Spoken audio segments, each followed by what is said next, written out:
Welcome, everyone, and thank you for joining us. This is the Power Apps Community Call for November 2020, and we're really excited that you could join us today. In today's community call, we have Matthew, David, and Daniel joining us, and they're all going to show us some awesome things. Hey, guys, thanks for being here.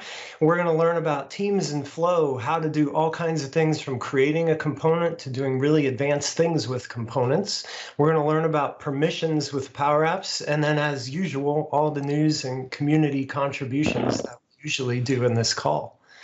In case you haven't joined this call before, we do this call every single month on the third Wednesday, and we bring in folks from all across the community, people from at Microsoft who invent the products, and we all get together and basically learn how we can do awesome things with Power Apps and related technologies. So thanks again for joining us today. Here's all the folks behind the scenes who bring this call to you every month, and we'd like to give a shout out. You know, you see myself, Todd, on the right here. That's me, Todd Baginski. I co-host this call with Chuck Sterling. Charles, how are you today? I'm doing awesome, Todd. Awesome.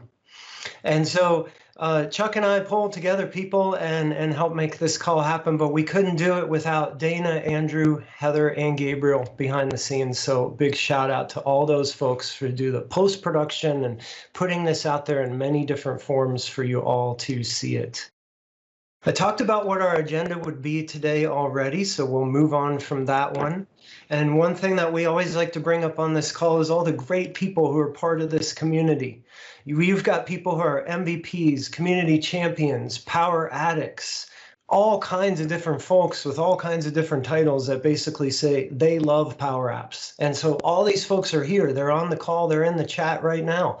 If you got a question, reach out. They're happy to help you. And that's what makes this such a great community. So thanks again to all of you who do that every month. So that's going to bring us right into our first demo of the day. So Vivek, you've got a little demo today showing us all different ways to integrate Teams and Flow. And I'm really excited to see how you're going to dial this in. So without further ado, I am going to let you take the screen here and show us all about Teams and Flow today. Thanks for joining us. Yeah, thank you for having me. Just 2 days back, there was an announcement regarding this, and I had to change everything, all my content because of it, because now Power Automate is more integrated within Teams. And I'll show you a bunch of things today on that. So the 3 topics that I said we'll be covering, one is the Power Automate app in Teams, how to trigger flows from messages in Teams, and also I'll show some model flows, kind of the adaptive cards, how you can use along with kind of Power Automate and Teams together. And if we get the time, I know I only have 10 minutes, but if we get a time, I'll show you one of the use cases that I use in my organization and how that helps me in optimizing one of the processes. So the first thing, let's jump into, as you can see my screen here, it's the flow, or it's still called flow for some reason in my tenant, but I know in some tenants should show Power Automate. But if you don't have it yet, you should be able to find it from your Teams, kind of this 3 dots here, search for Power Automate or Flow, and you should be able to get that app. And once you get it, just right click on it and pin it so that you can use it as much as you want, and it stays here on your navigation pane. So one thing that I'm going to try to do today is I'm not going to go to the browser to show anything about a flow. I'll open all my flows right from here. So as you can see, the home page, it shows you all the Microsoft Teams flows. So any flow that has a Teams connector in it, Teams action in it, shows up in this section. I can always filter it to all flows, but if I just want to see the Teams one, it's by default showing the Teams flows. So this is really good for you to kind of manage all your Teams flows from Teams rather than going to flow.microsoft.com. Another cool thing is you can create a flow from templates right from here. So, and it's not just a template where it opens the flow and you add in details, but I'll show you one of the templates to create an approval, and you'll see how easy it is to now create an approval flow right from Teams. So if I go to create, click on approval, on the categories, you have different categories of templates here. And then I have a start an approval for new documents in Teams. So if I click on that, it gives me a name. So I'll just option to edit the name. So I'll just say demo. And it has all the connectors already. I've created the connections, so I don't need to create those. I can just click on continue. And as you can see, it asks me all these things right over here. I don't have to open the flow or anything. I just choose my SharePoint site, the library name, which I'll choose as documents. I'll just keep it to documents. If I want to dig into a folder, I could have, but I'm not going to do that here. And then I'll just choose myself here to assign the approval to. So once I've selected these 3 or 4 inputs, I just click on create flow, and that's it. You have an approval flow now. When you add a document to that documents folder, it will run. I didn't have to even go into the edit mode or anything, it just runs. And I'll just show you a quick example here. Yeah, so I've been doing some testing here, but basically this is the one. So this flow ran when I had added a document on that documents folder. So if I want to, I can go back and edit it in advanced mode, but otherwise all these templates that you see here, there are around 50 optimized templates that you can start using now, where you just need to add a few inputs and it will create the flow for you. You don't even have to go into the editing mode to do anything. Of course, if you need to add some more custom stuff, you can always go into the advanced editing mode. But otherwise, if you need to create something simple, it's super easy to do it from here. So going ahead, let's just look at how you can trigger flows from. So this is one way. I mean, you can definitely create flows. You can manage flows from here. But what are the other ways that you can use Teams and Power Automate together? So if I go to one of my channel here, I can choose one of these messages, click on the 3 dots, click on more actions. And you can see there are 2 things that pop up, create a task, and there's some other flows that I've created. So basically I can trigger a flow from a message in Teams. So I can click on create a task. This will basically ask me for a subject. I'll just say test, and I'll choose a due date 19. So this is an adaptive card that I'll show you in a second here how you can create it with a flow.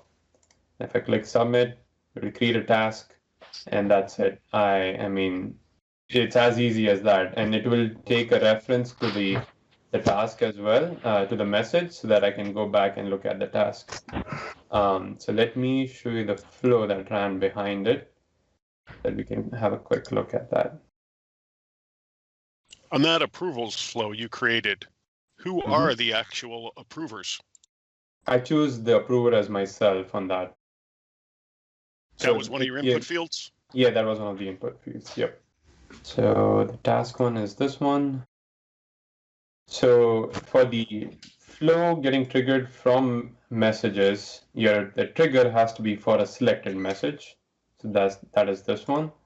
On that, you have an option to edit adaptive card. So this is really cool. You can click on edit adaptive card, and it opens up the adaptive card designer for me. And if you have not used this yet, adaptive cards, I'll definitely recommend you to check this out. You can go to adaptivecards.io to check out this designer and some other samples as well. But I created a simple one with a text input and a date input, so that I can add a task subject, add a task due date, and hit submit. So I can add more fields here. I can edit the whole adaptive card. But let me show you what happens next. So I have a create a task action, which creates an Outlook task. So subject is from that adaptive card. So it gives me all the inputs that I created in the adaptive card to use in the subsequent action. So I can see all those things here. The other things it gives me is the link to message. So in my body of the task, I have added a link to message, which will basically, if I click on that task, it will give me a link to open the message in Teams so that I have a reference to go back and look at it. I can also include the message content itself. So if you're wondering why can't I just copy the Teams message into the adaptive card, it will be there, but it will be there in this task body content. Another best practice would be to add another adaptive card and give a confirmation to the user, because right now when I submitted it, it didn't give me anything, but you could add another step there to give a confirmation to the user that the adaptive card was created. So I know I have maybe, how am I doing on the time, Todd? I think you got about 2 left. Okay. So I'll show you another one. Actually, I wanted to, so there are some samples in here. So these references are there I've added these in the resources. There are a bunch of model flows, adaptive cards for like candidate feedback, lead collection, all those kind of things. So you can use these as well in your flows if you wanted to either start from a message or from you could have any trigger here, but these are easy to use adaptive cards. You don't have to create the whole code yourself. You can just copy paste from here and create it. So let me see if I can show that quickly. Not where was that? Yeah, lead collection. So we will run this. Let me just quickly check. Yep. So this one also can run from a message. So I've just used the trigger as message. So only if I can get it quickly. Click on the 3 dots, more actions, lead collection, flow. So here it asks me all these details. I can add these and hit submit, and it will, right now I'm adding it as a contact in my CDS or Dataverse database, but you can add this to anywhere in your flow. So the last thing that I want to show was one of the flows that I use on a regular basis. We create in our CRM, in our company, we add new accounts almost every day that's linked to our Oracle. But one thing that we try to do is we add the latitude and longitude information for these accounts. But if they don't have so based on the address, we try to find that lat long, and then we surface that in a Canvas app for our salespeople so that they can find nearby accounts. So every time a new account is added, it triggers a flow to find the lat long using the Bing's Map API. If the confidence is low, it sends me a notification on Teams, like this one. As you can see, it shows me the account address, and it also I've added an option to show the Google Map kind of image so that I can kind of confirm if the location is right or not. So it sends a notification to the account manager on that account, so basically the owner of the account, and they can confirm that, okay, either approve it or reject it. They can also open the account in CRM. So these are like URLs to open the account in the model-driven app. So this is another use case that I just wanted to show how we are using Teams with Power Automate. So I guess I covered everything, and I hope this helps in kind of understanding what all does Teams and Power Automate offer you together, and you should be able to use it in more different ways. Thank you. That was really nice. There's a lot of chat about actionable cards inside of there in the chat. I expect you might get some follow-up questions there too. I think it opened up a lot of eyes on how you can extend those flows and using those cards. Really well done. Thanks again for showing that to us, Vivek. All right, that brings up next is Matthew. Hey there, Todd. Hey, how's it going? Awesome. All right. I'll let you take it over here. I see you don't really have any slides that support the demo. It's all demo today, no slideware, huh? Wait, yeah, Matthew? That's Matthew? I really thought he was a cat. Well, I'm a pretty cool cat, Daniel, but not an actual cat. So, yeah. So, yeah, my slides will be in my Power Apps presentation there, but just a little bit about myself. I'm Matthew Devaney, and, recently there have been some pretty positive changes in my life since the last time I've been on this call. became a Power Apps MVP in Biz Apps, so that was pretty cool. Got this awesome, pretty cool Power Apps t-shirt, and recently I started a brand new job at Hitachi Solutions as a Power Apps developer and consultant. So I just want to say, 1 year ago, Todd and Chuck invited me onto this call and had a little bit of faith in me and my abilities, and they're kind of the people who gave me my start here. So yeah, I just want to say thanks to Chuck and Todd being such a great influence. Absolutely. And, that's a cool story. Thanks for sharing. Yeah. So now I'm going to put the slides up, and we are going to talk about components. So used to be an accountant, now a developer. Instead of asking myself each and every day, what does it take to be a great accountant? I asked myself, what does it take to be a great Power Apps developer? And so the most scarce resource in any job is time, right? You never have enough time to do anything. So you have to learn how to manage your time effectively and be pretty efficient.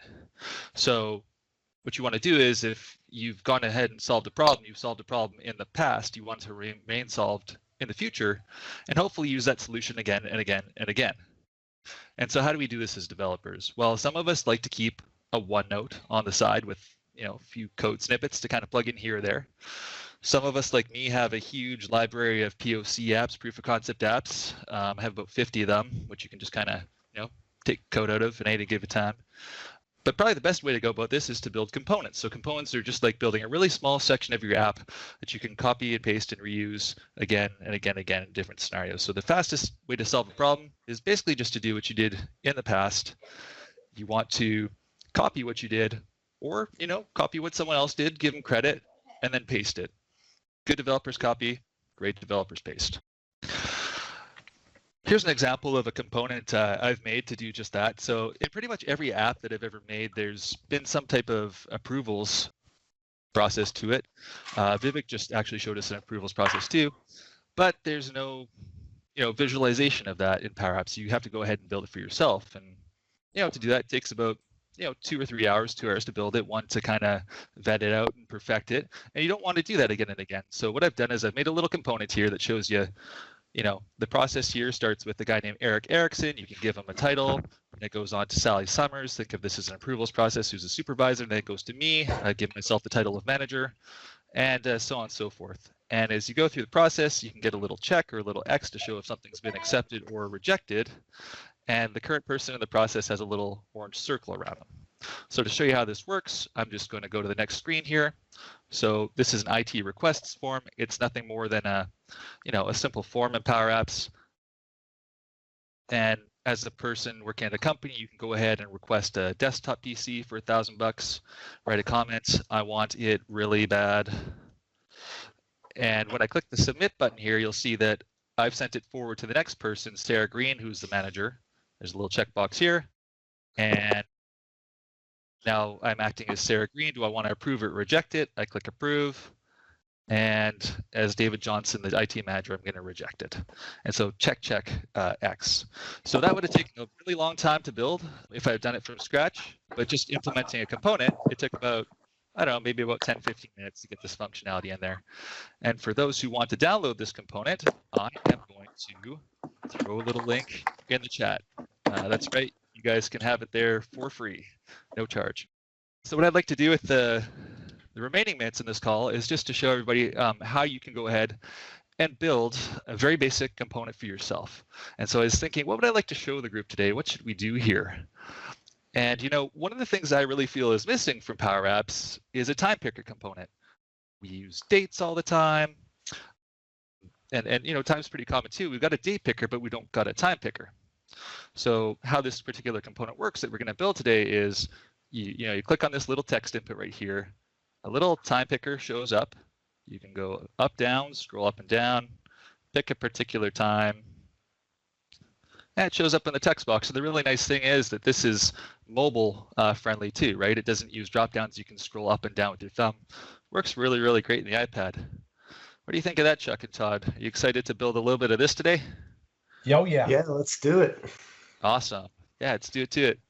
So I'm going to zoom out a little bit here, and I'm going to go to the components section of Power Apps. It should only take about 5 minutes or so to get the basic functionality down.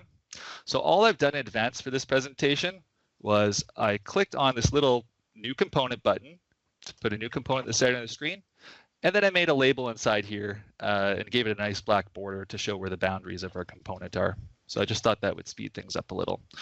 So the first thing we're going to do is we're going to put the hours into the component using a gallery. So I will create a blank vertical gallery here, position it very nicely on the page, give the gallery a nice title. Your controls is very important. And then we're simply going to make it, a third of the width because we have to count for hours and minutes and AM/PM. Maybe we'll make it transparent too. That's great. The next thing we want to do is we want to load this with values for the hours. So we're going to write a sequence function here. If you haven't used sequence before, it's awesome. You can automatically create a sequence of numbers just programmatically, right? Who wants to type out 1 through 12 when we can have Power Apps do that for us? And we're going to do a little bit of formatting so we have a leading 0. Next, we're actually going to show this inside of the gallery, show these numbers to prove that the sequence function worked. So I'll throw a label in there, and hey, what do you know? It pops up. Now we got the numbers 1 through 12. Really got to thank the Power Apps team for this one. Like, I absolutely love the sequence function, and it saved me so much time. So if anyone's on the call who helped build that today, thank you, thank you, thank you. Okay, so now we got our numbers in here, so let's do some quick styling. If we want this to be reused in multiple places, we ought to give the person who's putting it into the app, a way to control that, right? We ought to give them properties that they can use. So we can build our own custom property by clicking on the component, going over here, clicking the plus button, and I want to create 2 properties. One called selected fill to show the background color when I've clicked something, and we can actually use a data type of color, which is pretty nifty. And then we want to do selected color and pick a color here as well. So once I've created my properties, I come over here to the left-hand side and I can start to fill these in. So my color is going to be white when it's selected. My fill is going to be a nice little dodge or blue. Awesome. And now if we just update that inside the label as well, might need a little bit of code here. So we want to say if this item dot is selected, take a look at the time picker and that nifty property that we just put together. Otherwise, make it transparent. Great. So now this is blue because we've clicked on it. And I can do a quick copy and paste over to the color right here. There we go. And it should probably be black otherwise. There we go. Nifty. First little bit of functionality. Because we set this up the way we did, I can actually just really quickly copy and paste to get the minutes and the hours. So let's do that. So I'll just put this one over here to the left. I'll rename this minutes. There we go. Click on it. So there's 60 minutes in an hour, so I'm probably going to want to type 60 there. And value -1, so we can start at 0, 0. Perfect, we got the minutes. I noticed that I have a capital I in here. Don't want to rename things that are weird. There we go. And finally, to get the AM and PM, I can probably just type it like this. There we go. So we've got the basics of our little time picker right here.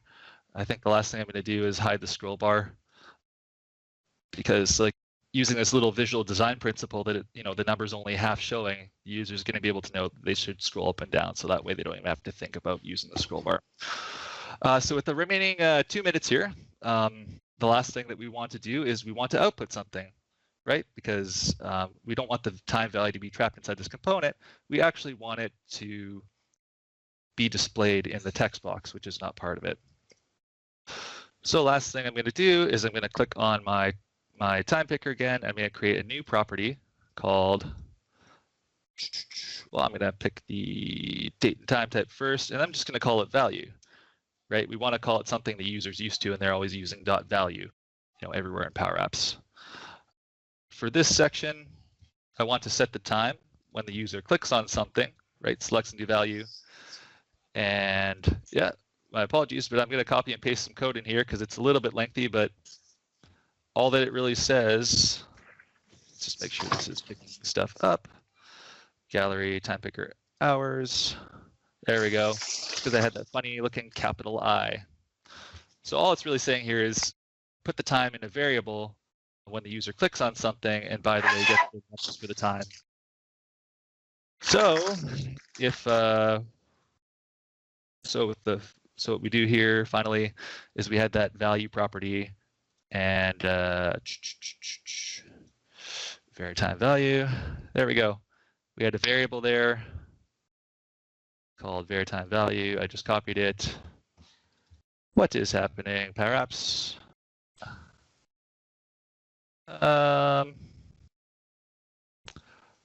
Well, I mean, it looks like we've set something here, so I mean, it should be working, right?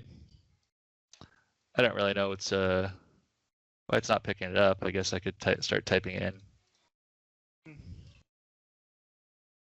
Okay, it might be one of those situations where the IntelliSense just doesn't catch up to you in time.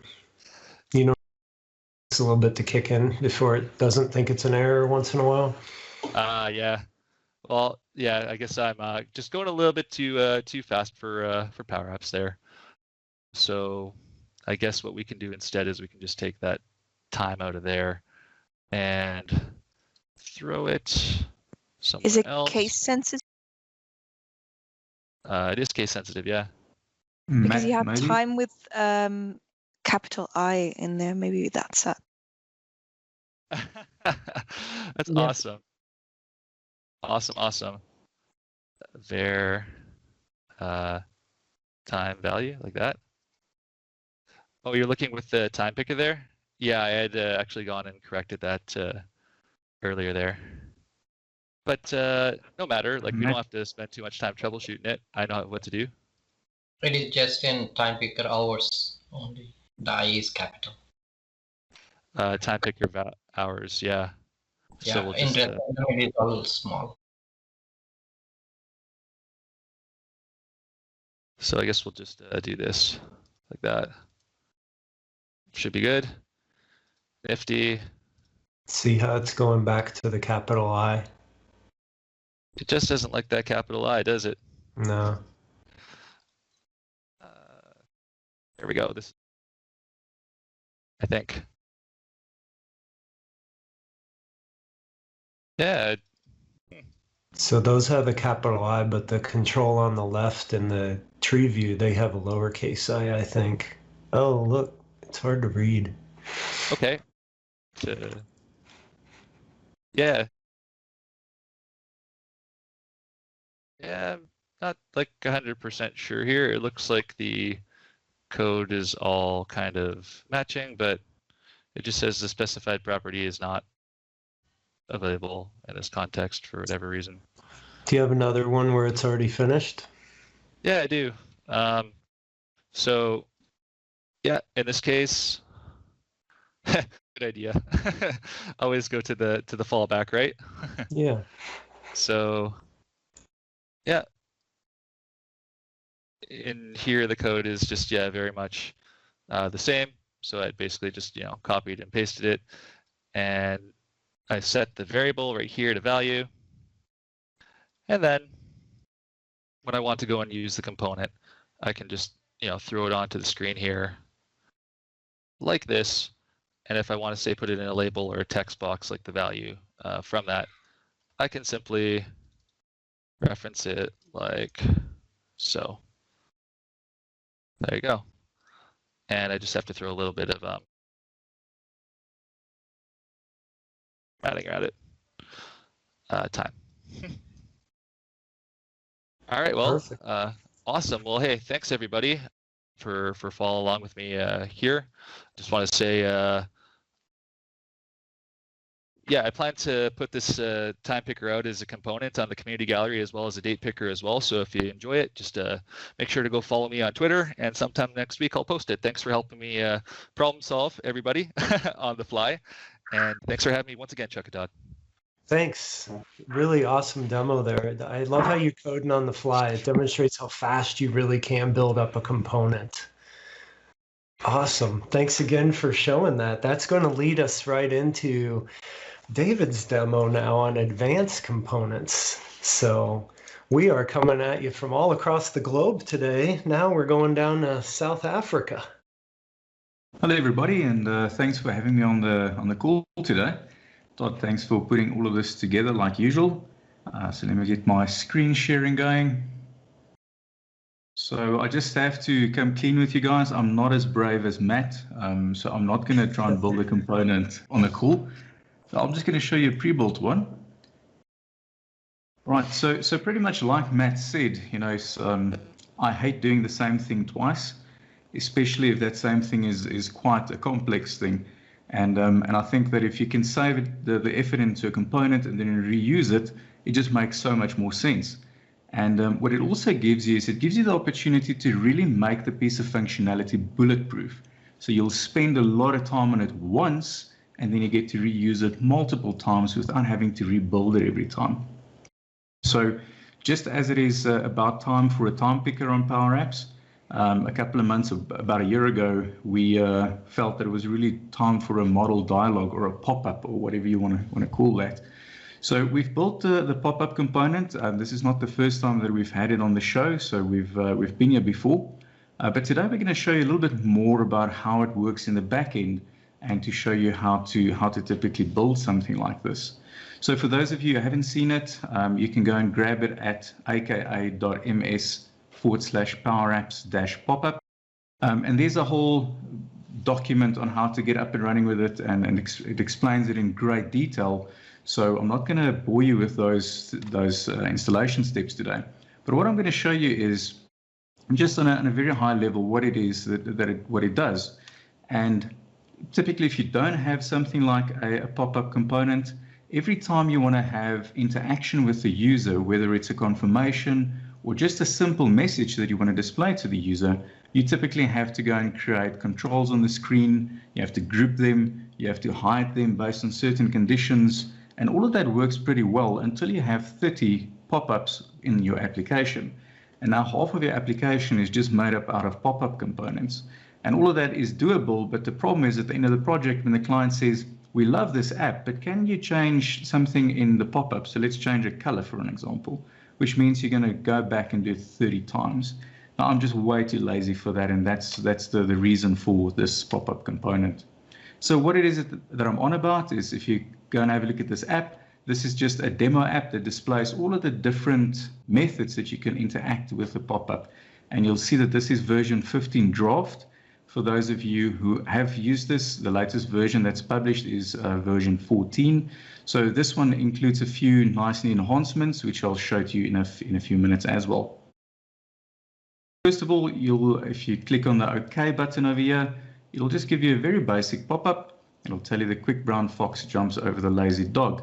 And if you click on OK, you'll see that it actually writes that feedback back into the application. It's very important to understand that a component is actually outside of the application, so you have to manage the way that you get the responses back into it. So similarly, you can do a simple yes/no component. So this is good for confirmation. So are you sure you want to delete this record? Yes, no. And the same, you'll see that it writes the response back into the app.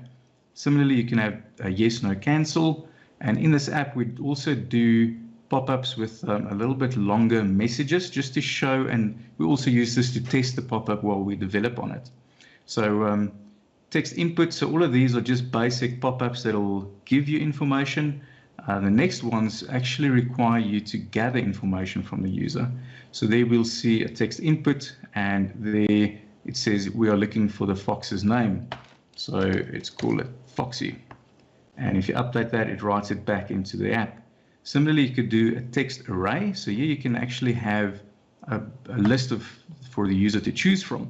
So they can go and choose Mickey or Donald and then click on OK. You could also do Office 365 users lookup. So typically this is good for people picker. So if we go and say, I'm looking for myself, if you go and write that in, it'll actually stamp that data back into the app. Similarly, we have a rating control, a slicer, so we can actually go and get some slicing going. And these are two of the newer inputs in addition to the family. First is a pen input. So this allows you to just write on the screen, click on OK, and there you'll see the little image that it wrote back into the application.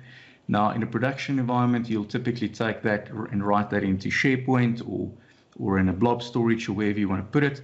But for this, it's just showing that it got it back into the application. And then these are the brand new piece of functionality is attachments. So if you click on attachments, it's going to ask you for to select multiple attachments. So in this case, we're going to just select a file. So let's do an image. If we select it, it's going to ask us to do a caption on the image. So this is a pic. And we can attach another one as well. So let's go and do an Excel file. And because it can't preview the file, it'll just give you an Excel icon. So this is my file. And then it allows you to specify categories. And all of these you can pass dynamically to the pop-up to the user. And if you click on OK, it's just going to show you the first file because of the control that we're using over there. But this is the functionality that we're actually busy with right now. We're busy testing it, making sure it works well, and then we'll release the latest version to the community. All right, so sorry, there is one thing more. It's the load spinner. So this will allow you to just call a load spinner from with anywhere in the app. You don't have to every time go and create those controls in order to get it done. So if you go and set a variable, you can get the load spinner going. Right, so what does this thing look like in the background? So if you're going to look at all of these buttons, you'll see that the way that we call them, we're just writing a basic instruction into a collection, and then the component reads that instruction and then understands what it is that you expect from it. So here you'll see it's an it's OK pop-up. There's the message. You can have the kind of icon you want to display as well as the icon color. And then also, if you want to get a response back from it, you can go and give it a logical name, which you could then catch with a toggle in which, and then actually write logic to go and fire off or trigger when that logical name is received back. So that's for a normal OK. Let's go and have a look at something like a slider, where again, we're just passing some of the parameters into the collection. And this time we're telling it's an input type. And it's a slider, in this case, message. And then there's specific configurations relating to the slider. So in other words, what is the default, what is the tooltip, and the minimum and maximum values. And that's what gives you functionality. Now, what happens on the component side, if I go into the component screen, you'll see that I'm just grouping all of these things together. So the real good stuff is in the component bit. So if we go and have a look at the gallery, you'll see that the gallery is simply just reading the first item in that collection.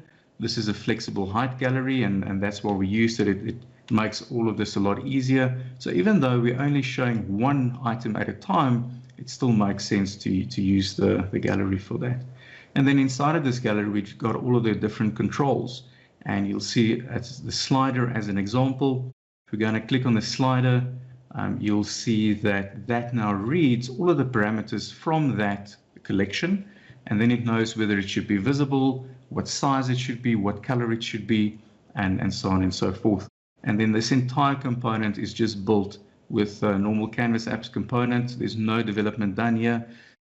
And this is a great example of a component that really will save you a lot of time instead of having to go and develop this every time you're looking to generate a pop-up to the users.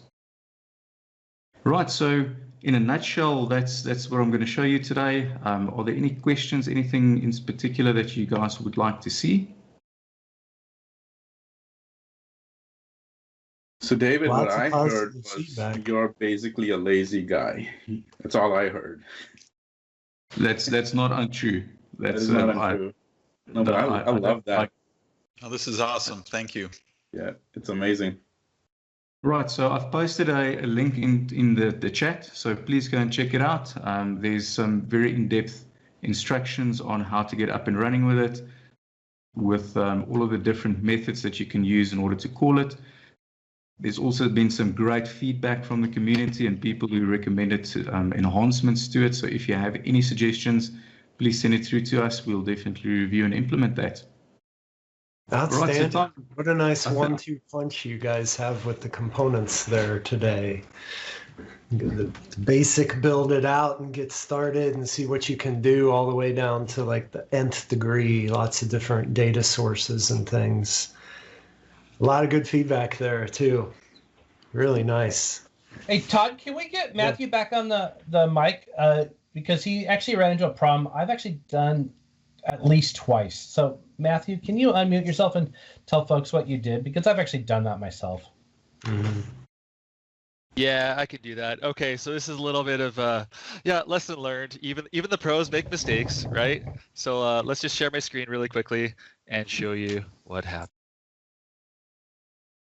Okay, so the problem was that I had actually set this value here to an input property. And so the reason it wasn't finding that variable when we went ahead and clicked these gallery items is because, well, it's an input property. You can't find something inside the component. That makes absolutely less than no sense. Right, Chuck? I won't argue the sense, but I've certainly run into the problem. I've done that exact problem before. So there you go. So all I have to do is go like this, change it to output, click save. Oh, the error went away. That's awesome. So now if I go back to my screen right here and I were to add this custom time picker component, I could then build another text box and link to it using the value property. So there you go. Problem solved. Thanks for allowing me back on to give a little 30-second update. Great job to David as well. Yeah, thanks, David. Thanks, Matthew. Way to figure it out so quick. That's cool.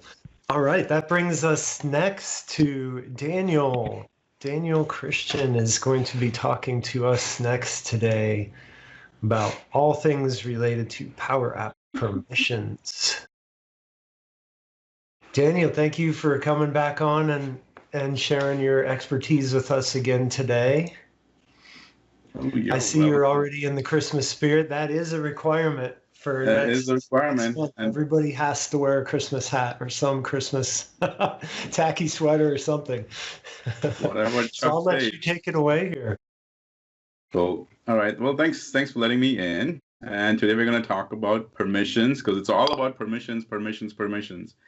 One thing I do want to add, though, is that in the last Ignite that we were there, Ignite sessions, there was such an explosion of new environment level permissions managements that are going to coming out, releases. And I want to thank all the product groups for that because right now Power Apps is being leveraged at such a high enterprise level customers as well.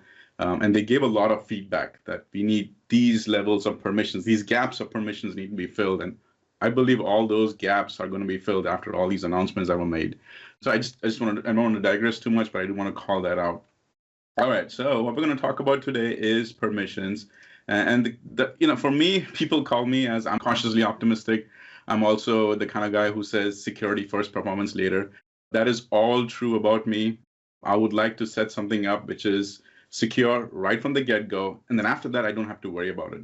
So what I'm going to do today is in the short period of time, I'm actually going to tell you how I can handle permissions at the service level, which is the Power Platform service, Power Apps, Power Automate, at the environment level and at the app level. Specifically on the app is inside the app, at the controls, and at the app outside over there. All right. So let's jump in and take a look at some of the demos I already have for you. Now here is an app, and it's a timesheet app. One of the ways I've set this up is that inside the app, normally there is a button over here for you to go ahead and enter your timesheet. But I've gone ahead in that control, I've set up some functionalities and formulas such that if you are a person working, which this is your start time and this is your end time, and if you don't show up at that time, you can't open up this app and put in your start time and your end time. And it's actually very simple how I was able to accomplish that. So let me just show you what was some of the tricks to it. So when I come in over here, normally there would actually be a button. And in that button over here, it would actually come in and this button would say, this is your start time.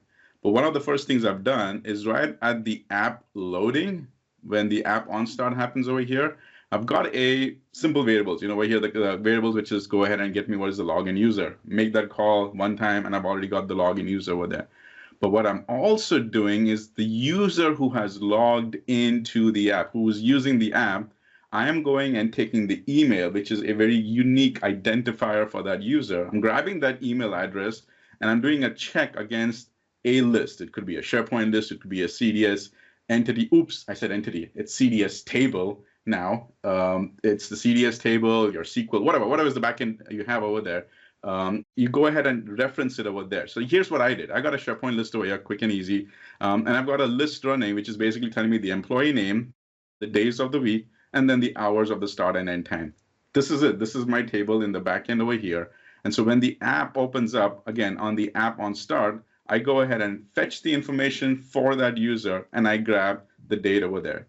Now, based on that date information that I get, I've gone ahead and put in this little formula to say that, hey, if as long as the start time and the end time falls between like an hour increment, because you got to be practical, right? Somebody may actually be up to an hour late. So as long as they fall into that hour limitation, go ahead and display the button over there. But if that hour, time span has lapsed, then go ahead and hide the button. So it's actually a very simple logic to go ahead and put in this visible functionality over there and running it against over there. So now what happens is, well, obviously employees change their routine, holiday season's coming up, whatever. Very simple. You don't have to be a developer to go make any changes. The everyday manager, supervisor, can come over here and says, okay, yeah, this is pretty simple, straightforward. Daniel is going to be working overtime during the holiday season, so I just got to make sure that he is yes for all these other dates as well. And he's going to put in some 12-hour shifts. Let me go ahead and change that from 8 to 17 to, like 8 to, 8, whatever, the 12 hours over there. Just change that. Very simple place to go ahead and do that stuff over here. And I know you guys who are on this call are far more savvy than I am. You might even find a way to just take this data, put it into the app, and for the app, you can go ahead and make that changes over there. Kudos to you guys, but that's completely possible on that way over there. So I want to switch gears now because we talked at the inside of the app level, right? At the control level. That's the first level of permissions that we can handle. Now let's just look at the app itself. Now, I know most of you already do this, but I still want to talk about it, is that at the app, there's several ways to give permissions to the app. One of them is I can actually go into the app, I can go to the share, and in the share, I can add all the users over there. And that usually works great from a small, you have a department over there, you got 5-6 people in a department. That's great. You go ahead and put that in, you share the app at the user level, it all works. Obviously, you need to make sure that the users have access to the backend database over there. In my case, I've got to make sure that the users also have access to the SharePoint list over there. So that's one of the backend things that have to happen. But once all the backend database is taken care of, you can go ahead and actually even see how the app is configured. Because over here in the app, I've used a security group. Now, first tip I want to give you, because I'm going to be throwing a lot of tips out there. I personally, when I set up a security group, do it at the Azure AD. Don't go do it at the Microsoft 365 admin over there. Azure AD just helps to look at a lot more properties over here. So I always do mine at the Azure AD over here. So I come over here into the security groups, and this is when I go into the Azure AD, I go into the groups, and when I create a new group, I go ahead and create a security group. And this is how I personally do my naming convention, because at the broader tenant level, when either you are the global admin or you are, or you're putting in a ticket request to your Azure team, tell them that I'm putting in the request for Power Apps, but you are the one responsible for putting in that security group name. So when it comes to an app, say it is an app. And this is why I've gone ahead and done that. I've actually gone ahead and said that PA for Power Apps, and it is a timesheet app-SG. Now this is the syntax I use. You can put the SG before, after, whatever. Come up with a naming convention that makes sense to you, and that's how we want to use it over there. See, I've come up with the different flavors. I've done PA, I've done Power Apps, whatever works for you, but make it kind of very user-friendly. I personally use the KISS technique, KISS, keep it simple, stupid. That's what I do. It just works for me. Now, so we went ahead and did that, and then that one is assigned right into the app level over here, all right? Now let's switch gears, because we took care of the controls inside, we took care of the apps. Now I'm going to go and take it to the next level, is at the environment level. So at the environment level, you've got to be the Power Platform admin over there. And I want to stop and talk about that because many people think they're the Power Platform admin. And the reason they think that is because they say, well, I can come in over here and I can go to the settings gear over there and I can go to the admin center and I am the Power Platform admin. Remember, when you log in, everybody logs in as the maker. But if you are not the admin, you're not going to see a lot of stuff over here. You might only see access to your things. But one of the big things that you will not see is you won't see the default one over there. So kind of keep that in mind. Make sure that when you're starting to work with the Power Platform and sections over there, have access, be very confident that you're the Power Platform admin. And to do that is you go into the Azure AD, you go and look at the security roles over there and add yourself to the Power Platform admin. I've got a whole bunch of videos just on that topic. All right, coming back to the discussion I had. So I'm going to go back over here to the Power Platform admin. My app was in this environment over here. So I'm going to click on that. And now at the environment level, I've gone ahead and added a security group. What does that mean? What that means is that people in this security group have access not only to the environments, but those are the people who can be also the makers and the admins to that environment. It's a very important thing for you to know that, because what happens is many times if you've gone ahead and created an environment and if you haven't assigned a security group, then everybody has access to that environment. Now, when I say that, some people freak out about it. This is, well, what do you mean? Everybody has access to everything in the environment? It's like, no. They don't have access to everything. What they do is they have access to get into the environment over there. In the environment level, all they see is all you've given them access to, which means they could come into an environment and it could be blank, or they would just see those, the out-of-the-box templates apps over there, but they would not be able to see your app. However, they have the door to walk into that. So kind of keep that in mind. But if you've gone ahead and put in a security group over here, then that's the access way to get into that environment. Now, let me pause over here and answer this one question, because whatever is always this misconception people have is that, well, do people need to be in that security group to even use the app? And the answer to that is no. As long as the users have the access to the data source in the backend, and as long as the users have basically just the link to the app, they don't need to be part of that security group to use the app. Only the makers and the environment admins need to be in part of that security group. So it's a very important feature that you need to understand, is that users don't need to be part of the security group, is the makers and the admins, right? So we covered the environment level. Now finally, let's switch over and look at the entire tenant level. Now at the tenant level, I can go back into the Azure AD over here, and there's a couple of things you need to do. Tenant level usually boils down to licenses. Now, in the licenses, there's always these questions that come up to me, is that, Daniel, in order for them to use permissions and things like that, do I need to give them, this level of access? Like, if do they need to be E3s or you're doing E5s? It all boils down to the data source. What are the connectors that you're using? And based on that, you can go ahead and use it. So a lot of common things I've seen is there's a lot of business type of licenses. There's a lot of enterprise type of licenses, and they do a lot of mixing and matching. Now, the moment you start hitting premium connectors, that's where you got to go into a higher licensing level. But all said and done, when you come in over here, you go ahead and basically go to your users, and in your users, you go ahead and assign the licenses over there. But there's another licensing thing which you can handle at the tenant level. And when I go in, and I'll show it to you, I come back over here, I go into the licenses. There is something called as self-service sign-up products. Now, in the self-service sign-up products, by default, there is all of these products already set up over there. Now, if you have a scenario where if your user is part of the Power Apps, and now that you just want to make sure that that user doesn't have part of any of the Power Apps, on the Power App side, well, actually, on both the sides, specifically on the Power App side, initially, when this is a brand new user, that user just cannot get into the Power Apps if no license is assigned. In fact, a pop-up comes up saying you can go ahead and have a trial, and if you subscribe for the trial, then you can use that. On the Power Automate, it actually automatically assigns to you a trial license over there. If you want to completely block that, this is where you come into the Azure AD, and then you go ahead and take something off. Now, a very, very important thing, if in fact you don't listen to anything, listen to this, is that this only works once. After a user has been using this for a while and you go take this off, the users usually still have access to at least the default environment, even if you take all of these off. Now, there's other ways to go ahead and make sure that you even block that. One of them is just disable your accounts altogether if the employees left the company. But this is basically the final level over here, is that if you don't even want users to have self-service, go ahead and take this off. But if a user has been using it for a while, this may not always work for you. And I'm always saying it may because, you could customize your permissions at that level. So as an overview, this is basically all that we accomplished over here. We went ahead and talked about it from a self-service standpoint, right at the service level. We went ahead and talked about it at the environment level.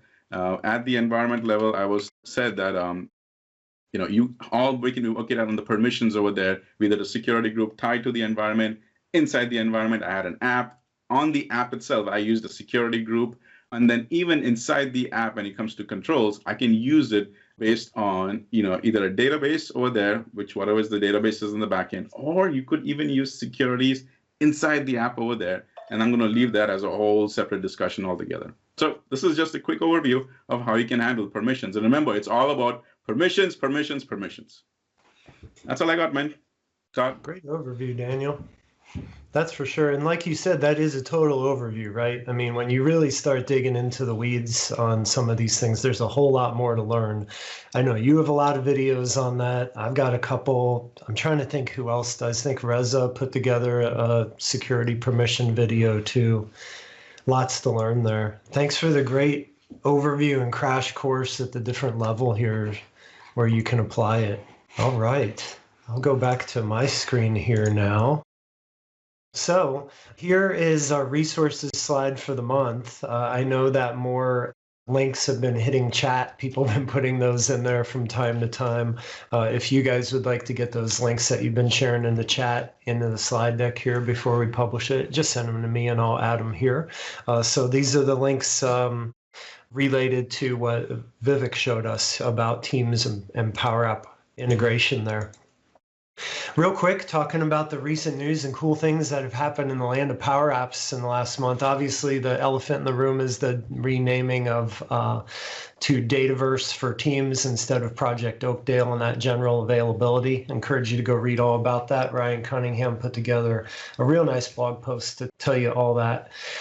This next one, the Azure API Management Connector, this is a really big game changer in my opinion. I don't know if you all work a lot with Azure, but we are building more and more solutions in Azure every day.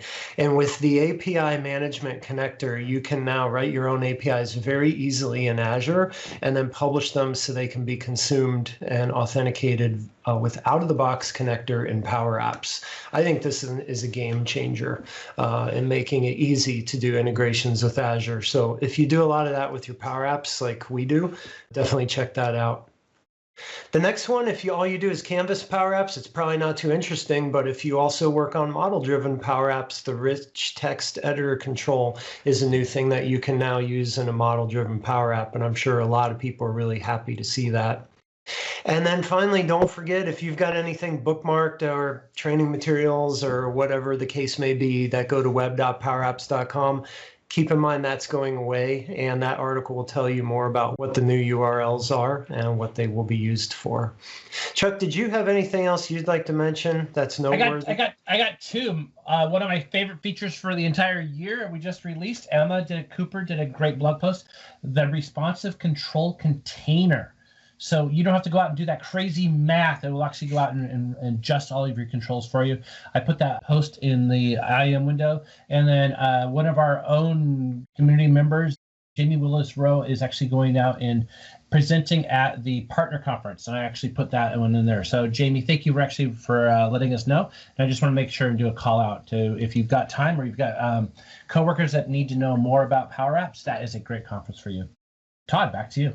Yeah, awesome. Shout out to Jamie. He's here every single month and always interactive in the chat and on Twitter too, no doubt. Very good. So yeah, shout out to the community. This is a community hashtag you can use to follow everybody who's doing something cool on Power Apps related to this call. So thanks to all these folks for sharing what they did this month. If you check it out, you won't be disappointed. Lots of neat things to learn there. The other places you can go to calls very similar to this. The first one is the Power Addicts Hangout. This happens every month. Many of those folks who run that call are on here right now. I know Vivek himself organizes this as well. So you can get more information about Power Apps on the Power Addicts Hangout. And you can also learn more snacky type information on very short interviews and things, maybe kind of like 1/4 of what this call would be length. Donna and Sarah have a Less Code, More Power series, which you can find on Channel 9 and on YouTube. So I encourage you to tune in for that too. Finally, we'd like to say thanks to everybody who came to share their time here today. The recording will soon be available on the M365 Developer YouTube in its entirety, as well as split up into all these different demos you saw today. We will see you all next month on December 16 for our final call of the year, and make sure you wear your holiday attire because it's going to be a fun party. Thanks again, everybody. Have a great day. Thanks, Todd. Thanks, guys. Thank you. Great stuff. Bye.